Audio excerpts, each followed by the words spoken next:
Hello and welcome back to the All to Play For podcast. I'm Charlie Horner, joined once again by Kieran Lawler. How you doing? I'm alright, how are you? Good, I'm not too bad. We're back after a week away, and in that week, not much has happened. Your week away.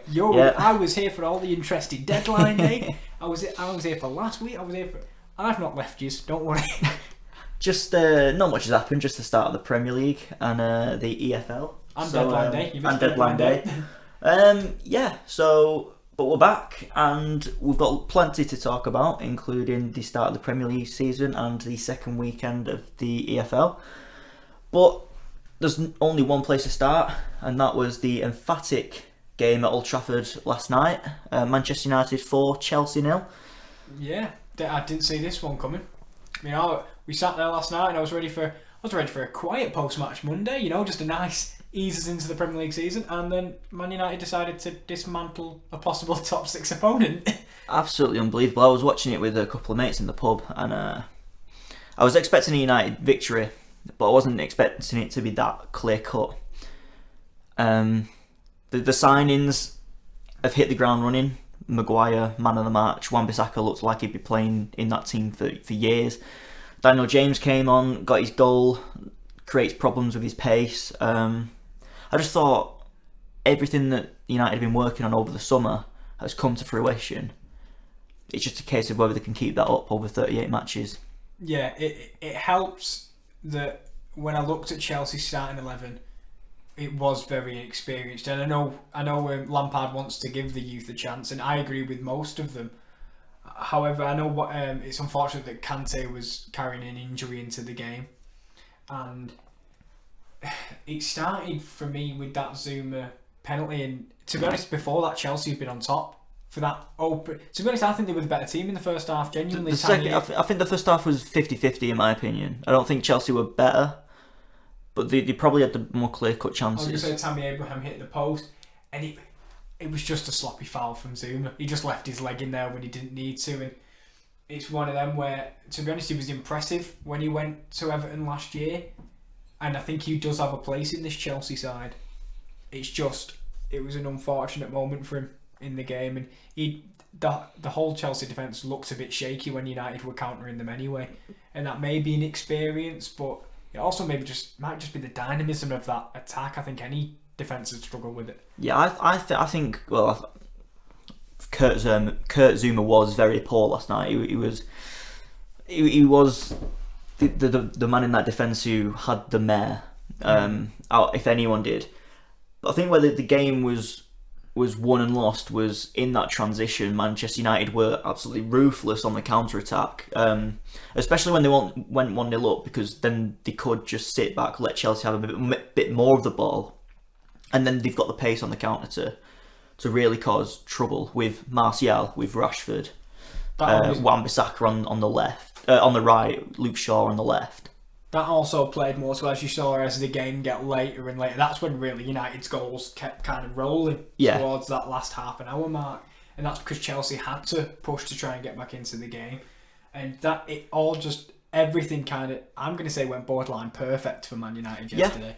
That is a perfect start to the season. It was, especially the second half was a perfect performance, and it really reminded me of the Manchester United of old, the old school counter attack, just relentless pressure from Manchester United. Rashford was ruthless. Martial looked fantastic in that number 9 role.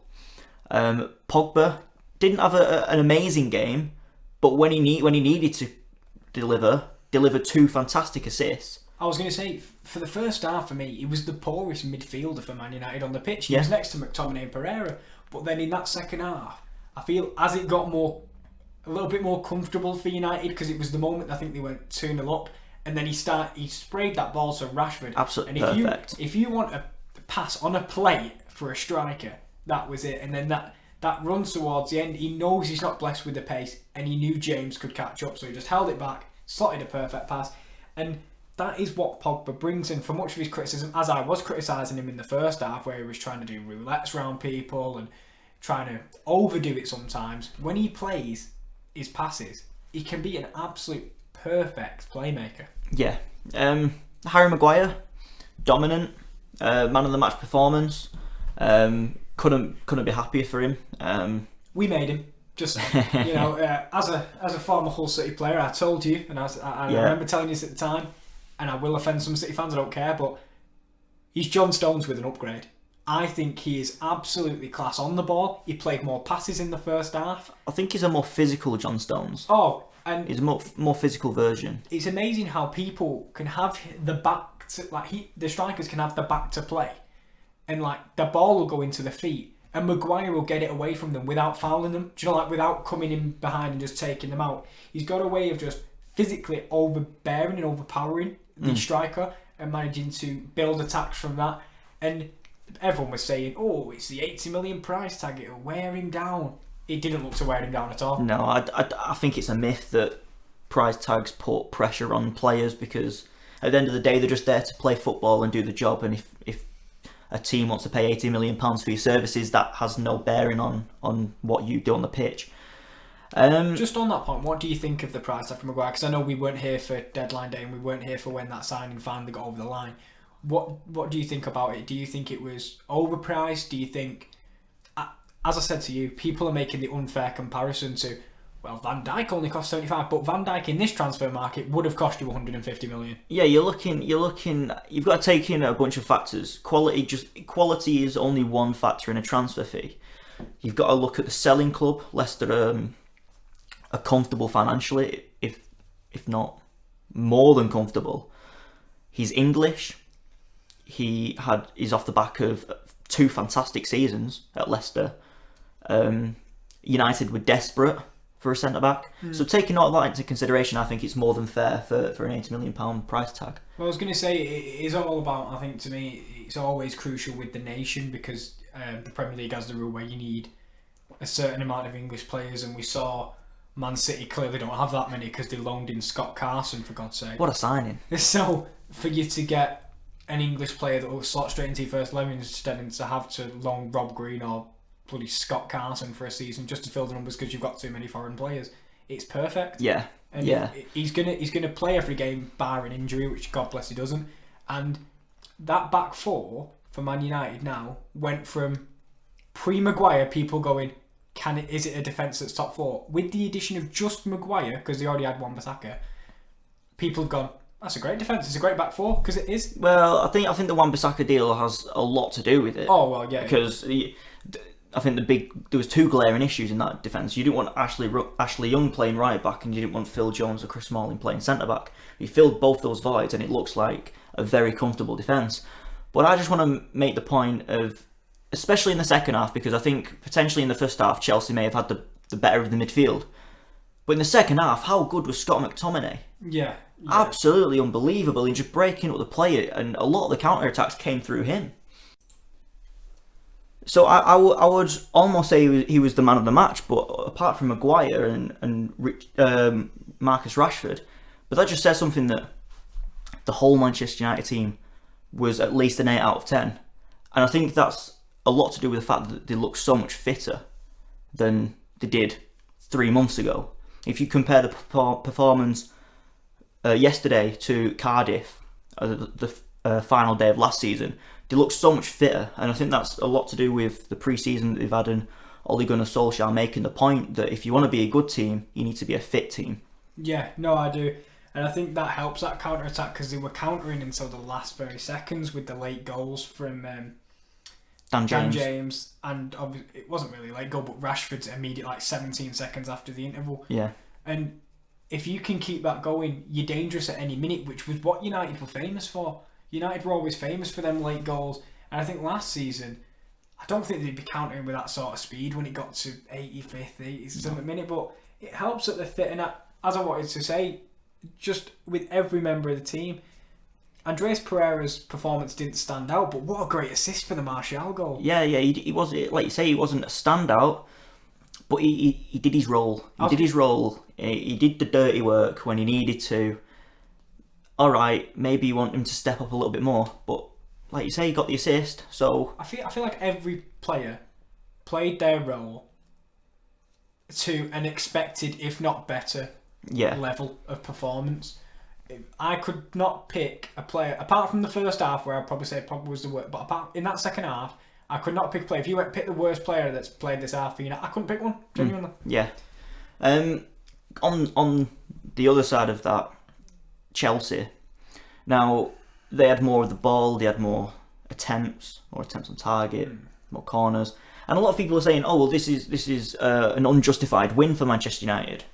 However, you've got to look at those stats are completely out of context into the fact that United set up to play like the away side and let Chelsea have the ball.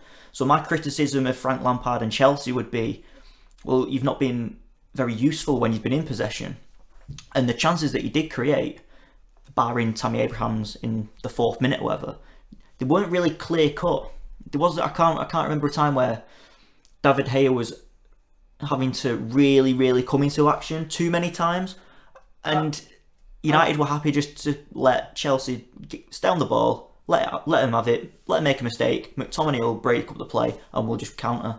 I was going to say, I remember one Mason Mount shot in the second half. And I'll be honest, Mason Mount, for his first senior performance, I think he played alright. Yeah, he was good. He definitely deserved a chance in the starting 11. And when I was watching the game yesterday, yes, Chelsea had possession, but they also caused their own problems because they gave the ball away cheaply. This is what led to United. Do I think 4-0 was a bit harsh? Yes and no, because United were so clinical, they deserved their 4 goals. But did Chelsea dominate possession and did... As I say, when you look at a 4-0 drubbing, and you think, God, the away side must have played awful. They didn't play awful, they just caused their own problems, which led to them losing 4-0. So it was the experienced players like Pedro giving the ball away constantly. And I think for Chelsea going forward into the future, I don't think they're going to get beat 4-0 every week because they're not going to come up against sides like United every week. And I can see what they were trying to do to win the ball back. And they tried to press like a Frank Lampard wanted them to. It just didn't work on this occasion. I agree. I think there's a lot of work for Frank Lampard to do in regards to creating chances for Tammy Abraham and whoever's going to come in and play those forward roles. And again, with that transition and the press, there needs a lot of work. There's a lot of work to be done there. But now I think we should move on to the champions, Manchester City, who beat West Ham 5-0 at the London Stadium on Saturday afternoon. Yeah. What do you make of this performance? Because I honestly don't think that City came out of third gear and they still won 5-0. I didn't think they were particularly great. I feel like the opening goal came at the perfect time because West Ham were putting on quite a bit of pressure. But once the first goal went in, it was comfortable from then on. Yeah, I'll be honest, I expected more from West Ham, as I said to you. And I think with the players they've added, I think West Ham can be a good side this year. But it was just a whimper. Yeah. But I'll admit, in the first half, they had lots to be happy about. Yeah, the first 20-25 minutes, they were probably the better side. And they only went in at half-time 1-0, which... against City, it seems weird. It's an impressive feat to go in 1-0 down, but City dissect teams like this on a daily basis with their movement and their free-flowing football up front with Jesus who started the game and Sterling obviously. And you look, for me, what the scary thing is about Man United, you look at that, Aguero was on the bench. Yeah, that bench was Bernardo unbelievable. Silva was on the bench. It literally, they could walk into any side in this Premier League and Pep doesn't even have to start them and they're still. But I think a top half team like West Ham. One thing I will say like with West Ham, they set up in a 4-2-3-1. Oh, that's what it looked like to me. Maybe a 4-5-1 when they're out of possession. But they started Wilshere. And what I wondered, I don't know, I'll get your comment in, maybe start a Carlos Sanchez who is more strictly defensive, like a Rice, to have two people to try and defend, and that may seem like a negative thing, but do you try and stop the flow, if you get what I'm trying to say? Yeah, I get what you're trying to say to a certain extent. However, I do think that Jack Wilshere, when he's fit and he's on the top of his game, he's kind of like that typical little terrier in midfield. He likes winning the ball back and he's quite good in the transition, in getting the ball up the pitch, and he can pick a pass. I do understand what you're saying. With maybe Sanchez could have been a bit more robust. Yeah, like strictly just defensive. Yeah. However, I feel like then you are struggling if you have Rice and Sanchez. You're struggling to get the ball up the pitch in an effective manner. I was gonna say it'd be more like as if they were playing for a draw. I get what you're saying. Yeah, and Pellegrini's never going to do that because he's too good of a coach to do that. But just a few little things that I picked up from the game. Rodri, very impressive debut. He looked a bit nervous at the start, made a couple of errors, potentially could have given away a penalty. But after that, he looked like a very, very good player to come in and pick up that Fernandinho role. He's quite agile for a big 6'3" lad. Can pick a pass. He's like a Jorginho. He's like Jorginho. I think he's better. But yeah, I think he's better. I think he's better in the tackle. But in terms of when he's on the ball, he's just there to keep play ticking, keep it going, start moves. Do you know what I mean? Whereas Fernandinho is well known for picking up the ball and looking Kyle Walker, Zinchenko, get it out wide. Rodri's a little different in that aspect, as he's just looking to pick out De Bruyne, Silva.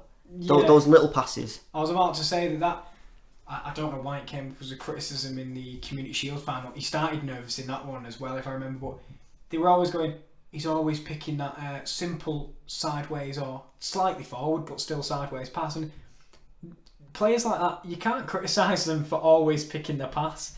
It makes more sense to give it to a playmaker like Bernardo Silva, like De Bruyne, who can play them absolute incredible switches of play. You don't have to do that. In that role, because there's so many attacking players and attacking midfielders that can, with so much fluidity and so much freedom to roam in that midfield area, if you literally just stand and be a little pivot at the back and just play it to them, break up the play, do your job, there's nothing wrong with that. Exactly. There's no point playing 50-yard passes if you've got a guy 10 feet in front who's better at it than you are. What's the point? That's what Granit Xhaka comes under criticism for, is trying to play that sprayed pass, and I think, but then he gets criticised for playing sideways passes. Yeah. It's tough in that midfield role to stand out, if you know what I mean. It's become the Fernandinho role at Man City, really, but I think Rodri is a perfect heir to that throne. Exactly. Yeah. Rodri, and then Sterling is world class. There's been a debate over the last 12 months, 18 months, as to whether he is in that top bracket. I don't think anyone can dispute it anymore. It's his intelligence to make the runs in behind where no one would even think of making that run. Sterling's already thought about it 5 seconds before, and he knows that as soon as David Silva is waiting for that pass, he's already making the run. He's so intelligent, and then he's fixed the one issue in his game, which is his finishing over the last year. And now you look at him in front of goal and you don't think he's going to miss. He's grown so much under Pep Guardiola, and I'm very impressed with Sterling. That's why he was my vice captain in my fantasy team, just saying, this week. Just, big point scorer. Same. Big point scorer, but no, I do think under Guardiola, he's got everything. He really has, and City aren't going to be on. Luckily for him, I don't think he has to track back as much as a normal winger does, because City never really get put under pressure like that. So he's fine to literally just stand up there on the wing, make them runs in behind, either square it to Jesus like he did, which shows a lot of composure and a lot of intelligence, because some people might have rushed the shot to try and get a bit of glory, but no, he saw Jesus in the position, and everything in behind was perfect. But that did lead to history, as VAR made its overturn of the offside. Yeah, I mean, I don't want to dwell on this too much, because I feel like everyone's going to be talking about this. No, it's going to happen though. Yeah, but it is going to happen. We've been talking about this before we came on air. My opinion is, as long as we get the right decisions, I'm fine with it now. I was a bit, at the time, I was like, oh, this is a bit of a waste of time, but I've had a couple of days to sleep on it and think about it, and actually, you know what, if we're getting the right decisions, then fair play. I think it's the world's tightest offside call. Oh, it really was, yeah. Jesus. Yeah, I mean, so close. That would never have been given offside if it wasn't for VAR. Yeah. One thing I did put down though is slight worry for West Ham was that Anderson limped off. Yeah. Well, apparently it's a small injury. I think he said it's not going to set him back too long, but we never know until there's a diagnosis. I've not checked, to be honest, if there has been a diagnosis, but it's a bit of a shame because he's a quality player. He's one of the catalysts for West Ham's attacks, and a lot of their play is going to come through him this season. Fornals didn't start this game, do you think? He didn't, but I think that was a tactical decision. Yeah, He wouldn't. I don't think he would be suitable to play in that game. But I think he will be crucial for them. Oh, he's going to be crucial, yeah. But I don't think he's the kind of player that you want to play if you're up against Man City. Do you think him and Lanzini are going to play in the same side? Because I know Fornals can play in behind the striker or he can play out wide. Do you think you can see them playing in the same team? It depends how ambitious Manuel Pellegrini is. If he really wants to take the game to teams at home, then I don't see why not. But if you're away or you're playing a big side, then potentially you want to go with a more conservative team. Yeah, I think it depends on the opposition, really, doesn't it? I think. But yeah, I think that's a good place to leave that match. And what a game it was. Does look like Manchester City are gonna take the title again. I wouldn't say after one game, but from what we saw, what you can see, it's just a trend, isn't it? Yes. It's hard to stop them. Liverpool. I was going to say, should we move on to the one team that could take them? Yeah, the challengers, Liverpool. Which you thought after the opening day, you thought, oh my God, Liverpool are back to the best. They're going to finish the weekend top. And then Man United decided to put 4 in, City put 5 in. But nothing can take away from Liverpool. It was a great performance. But for some reason, I've got them facing West Brom. I don't know why I wrote West Brom. Norwich. Norwich, yeah. Who came with their game plan. They weren't going to back down from that game plan, and for that I commend them. However, perhaps you want to play a little bit more conservative against Liverpool away. Like, all right, they had some good spells in the match. They created a few chances. Timu Puki's goal was quite good. However, when you're going in 4-0 down at half time, maybe Daniel Farke needs to look at his tactics and go, all right, maybe we should have been a little bit more conservative in that first half. It didn't help when your centre half is putting in an absolute howler of an own goal. But what can you do? What did you make of the game? I admire Norwich. I really do. I admire that they went to a team that ran City all the way, could have won the title, and just thought, no, we will play the exact same way we played. We will not play defensively. And I think that style of play favoured Liverpool in the way they play, in that, again, like a dynamic counter-attack and that pressing style that they play. But I think the way Norwich play would cause problems to most oppositions. Because they did cause problems to Liverpool, but if you put that against a lower half side, I think they could have easily run out winners. I mean, Stiepermann in the first half, I haven't really seen him play that much. Does he not own a right foot? Because in the first half, I think everything went off that left foot, and if it wasn't on the left-hand side, he'll make it on the left-hand side. Yeah. He had 2 chances where if they're on target, maybe they go in.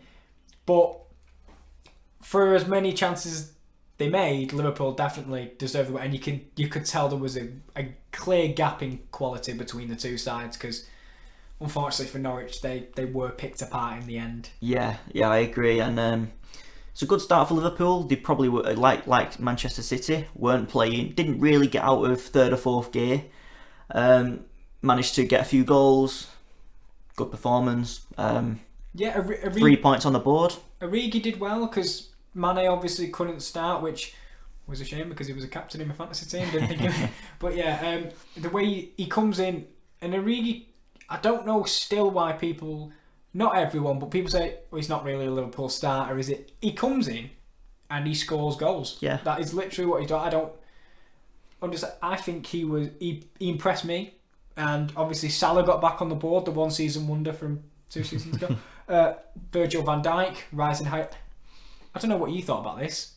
Why was Jamal Lewis a young fullback marking Van Dijk off? This was like Trippier versus De Ligt. I thought, if I'm putting anyone up against Van Dijk, it's not Jamal Lewis.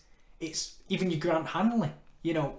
Yeah, it's a bit odd. I don't know who was in charge of who's marking who, whether that's a manager's job, whether it's a coach or whether it's the captain. I don't know, but that was evidently the wrong decision. But yeah, I think Norwich will be okay if they can keep that style of play going, and they will dispatch a few smaller clubs. But this is a point I was making on Twitter this morning. Is I've noticed across this play for a pod.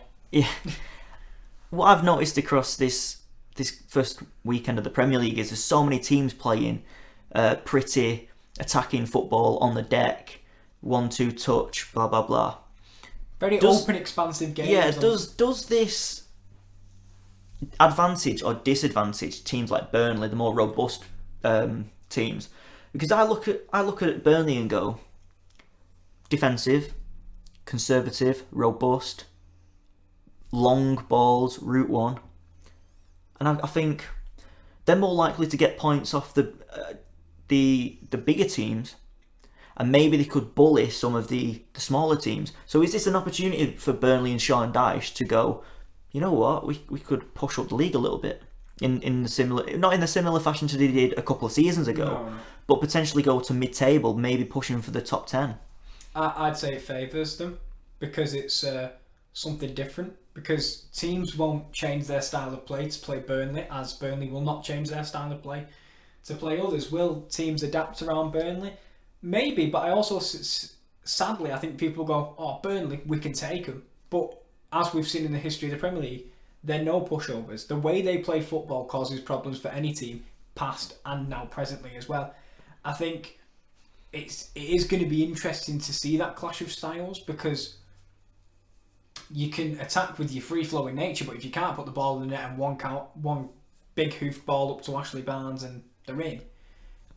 But I think it favours teams like Burnley because it's something different. Yeah, and obviously that was evident in their 3-0 thumping of Southampton at the weekend. Well, but if we go on. We saw teams like Wolves last year, the way they play football caused problems against the bigger teams.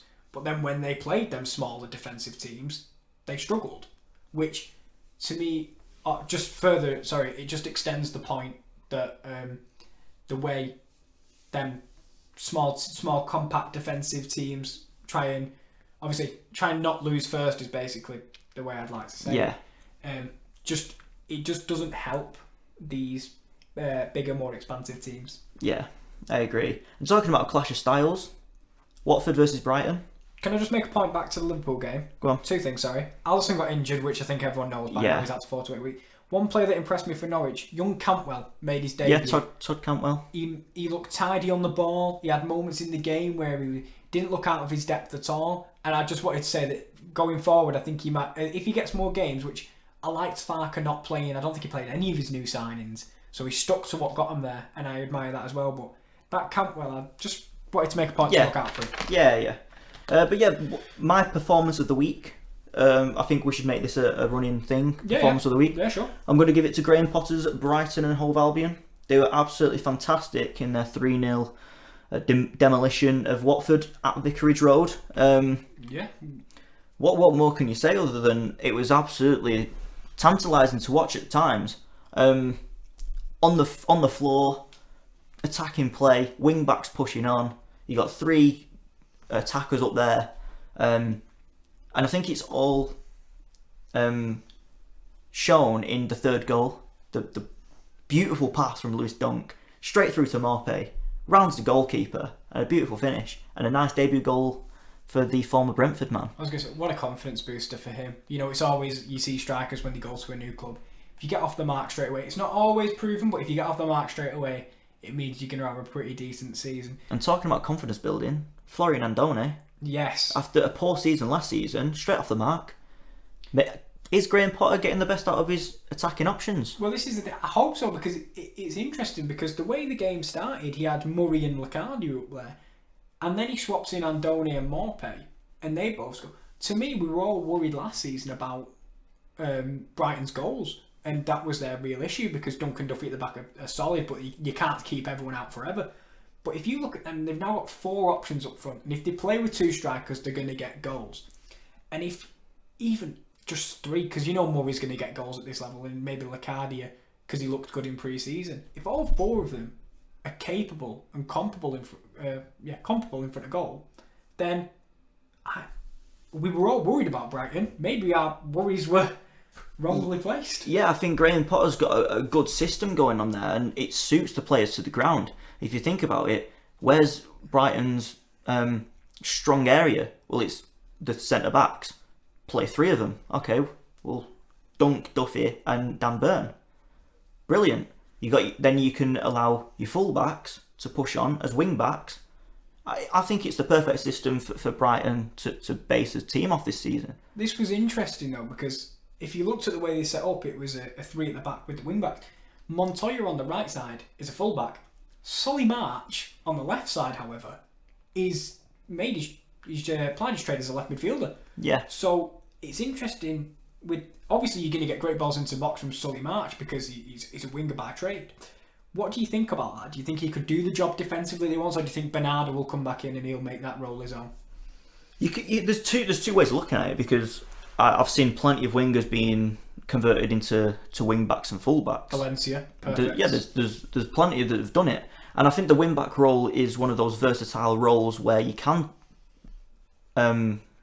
convert a winger to that role, because essentially you are being a winger.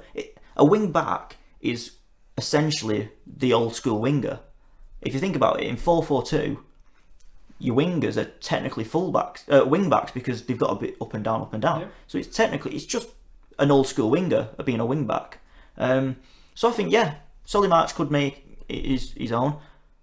Alternatively, Bernardo could come in. He could come back in and make it his own as well. The competition for places, and I think that's only to the squad's advantage. That's always good as well, I think, to have that competition in the squad and the way they play. To have them wingers, it does freeze out your players, like for example maybe is Caicedo or perhaps Ali Reza Yanabakashir. Yeah. But I think it was interesting to see that trio in the midfield. Trossard didn't start. I was excited to see him start because of the goals he got in Europe last year. I was excited to see if he maybe could knock Pascal Gross out the team.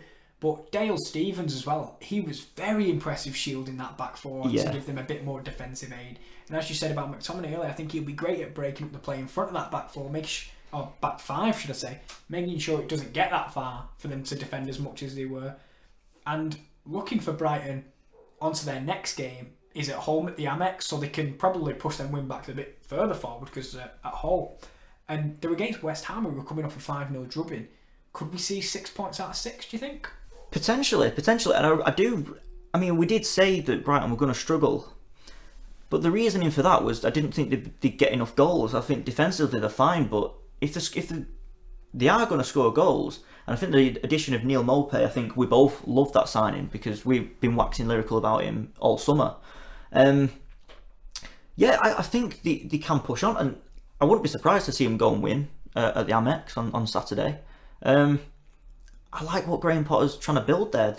The foundations of a good footballing side are there, and I said on Twitter this morning, potentially they could make a push up the table. If I know we were basing this off one game and all Watford were down to 10 men, but no, they weren't down to 10 men. No, were they? They weren't down to 10 men. However, looks like they may as well have been. It was a poor Watford side. I can't say that they impressed me at all, but get Brighton potentially could be 6 out of 6. I was going to say, just because we've always got to touch both sides of the coin, you know, for Watford and Javi Gracia, how do you think he looks at this performance? Doucouré getting an own goal, I know own goals happen, but I think his eyes may have been elsewhere during the summer because I think he did want to move, but it never came to fruition. What do you think of Watford and Javi Gracia, you know, going forward? This is as much as it's only the first game of the season, this has got to be worrying because as much as they didn't know anything about Brighton and their style of play, they're at home at Vicarage Road. You know, Watford last year, this wouldn't have been a tough game for Watford last year, and they had eyes on the cup final. They finished the season badly, but they had eyes on the cup final, and then they started this season badly as well. Do you think it may turn into long-term worries, or do you think they can turn this around quite easily? I'm worried for Watford. I do. They had a poor end to last season. They were pushing for the top 7. They ended up falling off and finishing in the bottom half. They obviously got absolutely levered in the cup final, and now they've been hammered off Brighton at home. it worries me. It worries me. I think they'll be okay. They're always gonna bully sides because they're a very physical team. But yeah, that's not a great start for them at all. And Javi Grazier's got a lot to think about. I was going to say, we know what Watford managers are like. He'll be gone by next week. Yeah, but I think that's okay for just the big games and the big talking points. So we'll just brush over some of the other games in the Premier League this weekend. Newcastle and Arsenal finished 1-0. A good performance, a good victory for Arsenal there, but Newcastle looks promising as well. Lots of young players starting for Arsenal, which are like the Willock and the Maitland-Niles. I know Maitland-Niles obviously because Bellerin's not back yet, but I like the way they mix in. They didn't play in. I don't think they played many of the new signings, if any. Actually, I think they all started on the bench and then they eased them in slowly. That front three, I'm going to go out and say that's probably one of the best front threes in the league, if not the best front three in the league. Well, you know my opinion. I think City's front three is the best. However, we'll move on.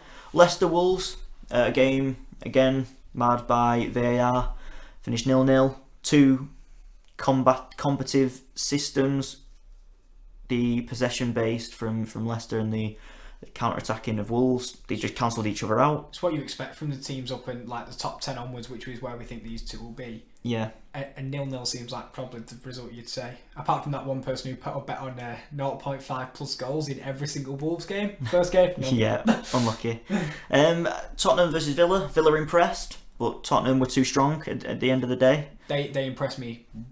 Villa impressed me so much. And I tell you what, against other sides, one person who impressed me the most, and again, he's in my fantasy team, Trezeguet. Yeah. The only issue I have with Trezeguet, as he was against when he played against Saudi Arabia in the World Cup, he impressed me so much with his dribbling and the way he got himself into opportunities. It's that last shot. If he can add, for example, what we said about Sterling, clinical in front of goal, he can be really crucial this year for them. Yeah, I think Wesley was a good outlet. John McGinn with a great goal as well. Yeah. Jack Grealish, impressive.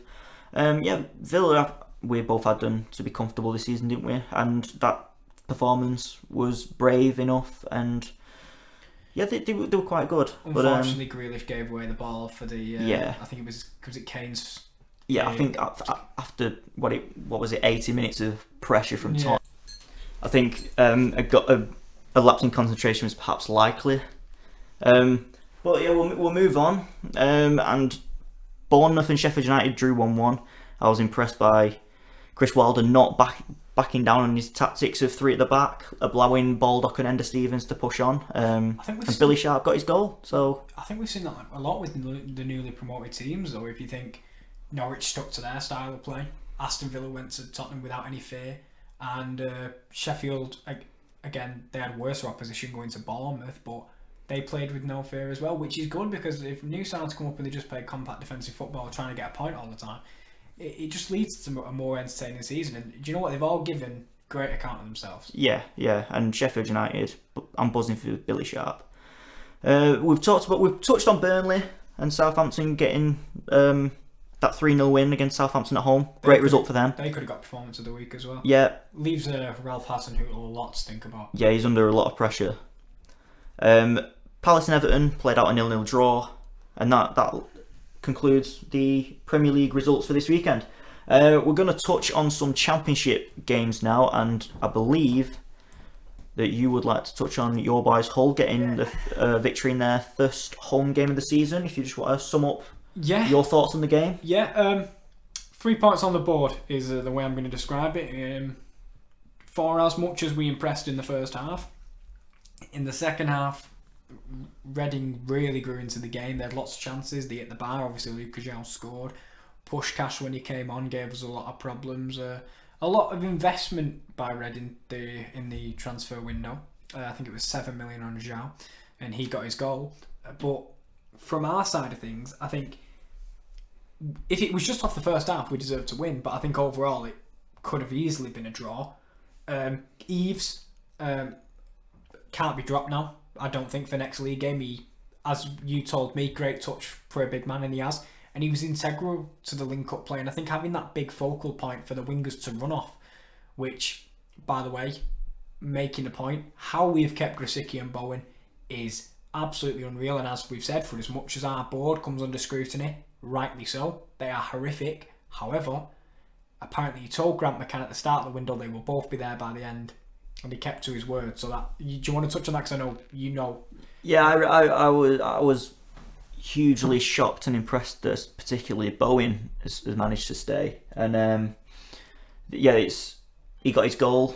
It was Grzycki to Bowen for the opener. I mean, terrible goalkeeping. Technically, yeah, it was a bit of horrific goalkeeping, but Bowen gets the tap in. And gets the assist for the Irving goal as well, which great header, beautiful ball in, and what a beautiful header. And the way what I've seen from Grant McCann is we like to play a 4-3-3 with lots of pressing and a high press. And I tell you, one person that down the wings was where we prevailed, but one person for me who suits his style of play down to the ground. And I've said to you I was a big fan of him last year until unfortunately got knocked out of the squad by Batty, who was on great form, and then Batty got dropped out by him. Kevin Stewart. He suits his style of play to the ground.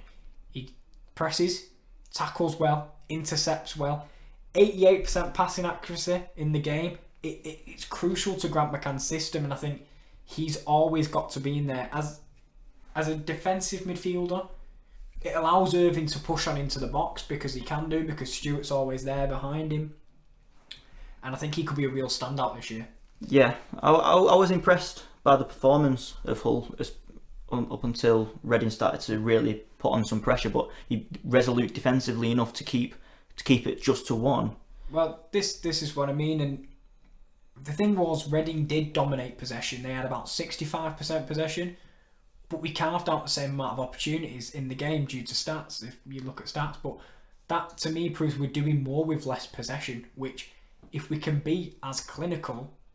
unfortunately, that's where, obviously, we lost our first game of the season, where we started well again against Swansea. So, if we can keep up, as I was saying to you before we recorded the podcast, if we can keep up this high press style of play like Liverpool do, instead of kind of petering off in this second half, I'm not saying we're going to get the top 6, but I think we could get top half if this style of play, the players become more adaptable to it, and they kind of take it in as their own. Because I think it was Stuart was doing an interview and he said during pre-season we didn't really get what the manager was asking of us, and then it all clicked at Swansea. So it's good to know that the players are finally getting it. And just to touch on, I know I'm talking for Hull about a long period of time, but I absolutely love my club. So during the transfer window, I've got to give us a solid 8 out of 10, 9 out of 10, 10 out of 10, I don't care. Great window for us, but that does me on the Hull City, and finally 3 points on the board. Yeah, that's enough Hull for 1 week. Charlton Athletic, we're gonna touch on them because they had a fantastic start to the season. They beat Blackburn at Ewood Park last week, and they've gone on and played the first home game at the Valley, and they've gone and beat Charlton 3-1. And Lyle Taylor once again on the score sheet. Charlton. No, they beat Stoke. I apologise. They beat Stoke City 3-1 at the Valley. Lyle Taylor on the score sheet again. We said just scores goals. Yeah, almost went to Brentford on deadline day, which would have been a great addition for them. But no, he's managed to stay, and he's got another goal. Fantastic goal again. Runs into the channel on the left. Pretty much creates the opportunity for himself. He turns just on the edge of the box. Alright, Jack Butland should probably do better, but he manages to find the corner and put him into a lead. Tom Ince scored an absolute cracker to equalise. But Chuck Sanike gets his debut goal, and a set-piece goal from Conor Gallagher with some absolutely horrific defending from Stoke. Wraps up the 3 points for Charlton. But what a start to the season for the team that I had to finish bottom, and you had down to struggle too. I had them surviving though. Yeah, but no one thought they would be 6 from 6 in the first 2 games. It's unbelievable the job that Lee Bowyer's done there, because if you look at the players that they've lost, which we touched upon in our predictions podcast, they also lost Dijksteel, the right back, to Middlesbrough. Tyrone Mears is training with them now to try and fill that void. But they on deadline day they did manage to bring in Berem Kayal and Sam Field, are both on loan deals, which I think are 2 midfield, brilliant midfield additions actually, and they had for this level. They brought back the man from West Ham that I can't remember the name of. what's his name? Cullen.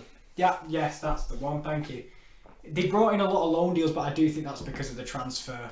Yeah, they've got a lot of issues behind the scenes, but on the pitch, it's looking brilliant, and yeah, I'm impressed. On the other hand, Stoke, 2 defeats from 2. Going forward, they actually look quite good. I think they could have scored more than 1 against Charlton at the weekend.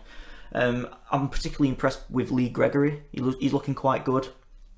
Tom Ince is impressing so far, but it's just defensively. They look so disorganised. It's worrying because under Nathan Jones, I think they played 22 games and they've only won 3.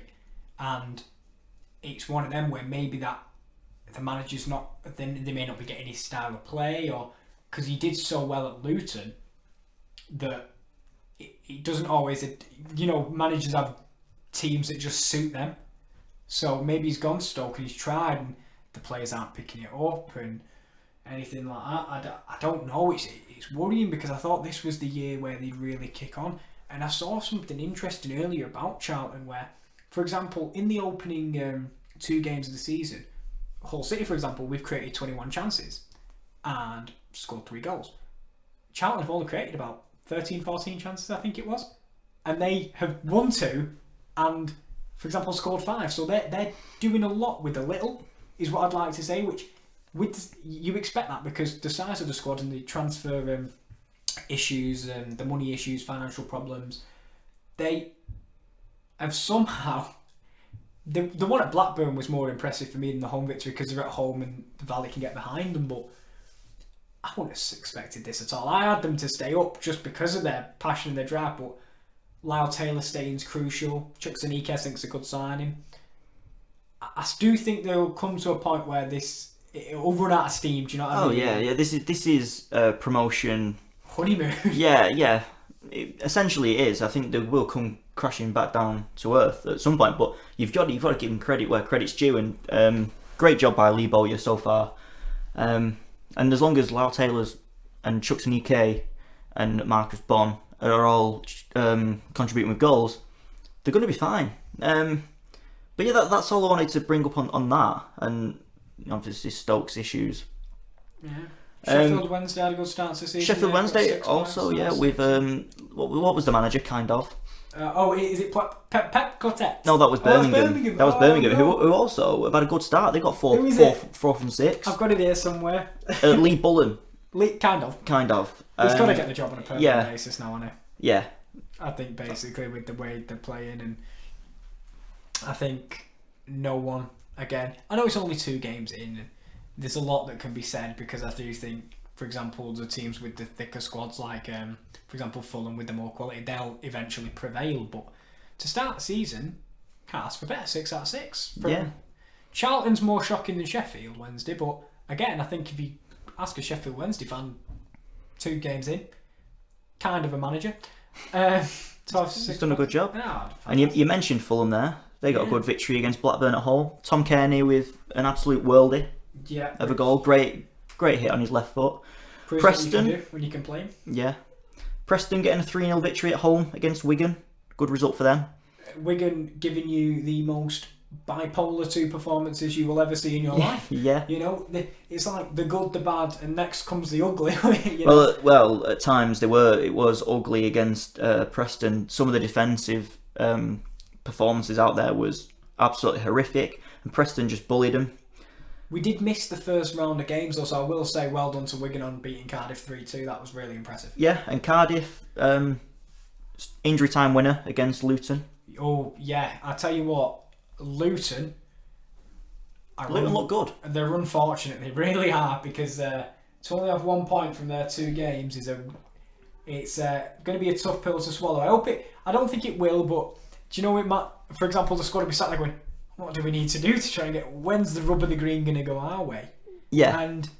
But I don't think it'll affect the squad too much. I think that their style of play and how confident they seem to be at the moment it's causing problems for teams, and it's not an easy place to go, to the Cardiff City Stadium. And I don't want to say Cardiff got lucky, but in a 96th minute winner, did they deserve it over the balance of the game? Maybe, but Good win for them, but Luton are impressing me. Yeah, they've been very impressive so far. Brentford managed to get a 1-0 victory away at Middlesbrough. Not a great start for Middlesbrough, just picking up 1 point from their opening 2. Jonathan Woolgate got a lot to sort out there. Ashley Fletcher, though, looks quite prolific. He had 2 goals disallowed in that match, and following his opening day goal against Luton, could he be up for a big season? I think potentially he could. He showed potential at Sunderland, he just couldn't finish. He seems to have sorted that part of his game out. Yeah, all the shine was on Britt Assombalonga as well. When we look at Middlesbrough, we said, who's going to get him goals this year? I think everyone immediately would go to Assombalonga. So maybe him being under the radar and not really being that main focal point man that everyone looks to for the goals, and he just pitches in and he gets on with his game and not too much pressure. I think he's really, showing what he's about this year, and I'm happy for him because I hope that always comes in. He's come under criticism. Obviously, he did at Sunderland for not getting as many goals. He never really got a chance at West Ham, and I don't think he ever will. It's, for example, Matthew Pennington at us will never get a chance at Everton. Them players do need to go, and they need to find a home, and I hope he has found a home at Middlesbrough. Yeah, well, elsewhere in the Championship, Leeds and Forest drew 1-1, as did West Brom and Millwall. Derby and Swansea played out a 0-0. QPR and Huddersfield played out a 1-1, as did Birmingham and Bristol City.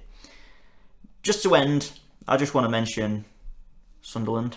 Can I make a point before you do that? Just because I wanted to talk about it, because we have missed the first 2 games. Nottingham Forest's goalkeeper. Wow.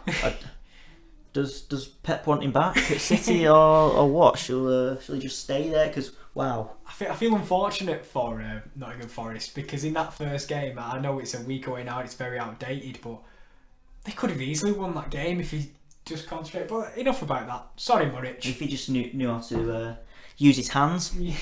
But yeah, I just want to make a few points about Sunderland, because I don't want to ramble, because I'm pretty sure no one cares. But I just want to make the point that we've drawn both our games 1-1, and after drawing 17 games 1-1 last season, it's getting pretty boring. We've reverted to a 3 at the back formation when we don't have wing backs, which is pretty interesting, and it doesn't allow Aidan McGeady to play his best position, who is clearly our best player and probably one of the best players in the league. We've got a plethora of attacking players who have scored goals in abundance at other clubs, and it just doesn't seem to be working. And I will say the first half against Ipswich was probably one of the worst performances I've seen in League One from a Sunderland side. We were absolutely horrific, and Ipswich aren't a good side. They weren't anything special. They didn't really. We've played a lot better teams in League One than Ipswich, but we made them look world class.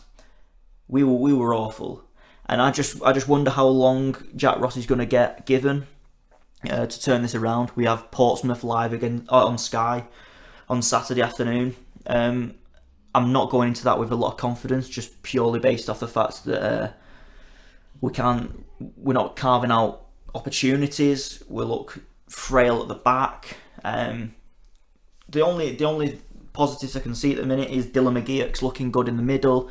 Lyndon Gooch is scoring goals. But yeah, it's not looking good, and I'll be looking to move on Jack Ross if we can't get a couple of victories in the next few games. But that's all I'm going to say, because I just felt like I needed to vent. But yeah, that is the post-match Monday All to Play For podcast. Please join us again on Thursday for the Thursday Team Talk, where we will be talking about various big talking topics in the world of football this week. Thank you very much for listening. It's been a pleasure. Kieran, do you want to any closing notes? Thank you for listening. It has been a week without this podcast. It's like I lost me right arm. It was, but no, I'm glad to be back, and I can't wait to come back on the Thursday Team Talk and mull over a big topic. Yeah, cool. Thanks for listening, and we'll see you on Thursday. Goodbye. See you later.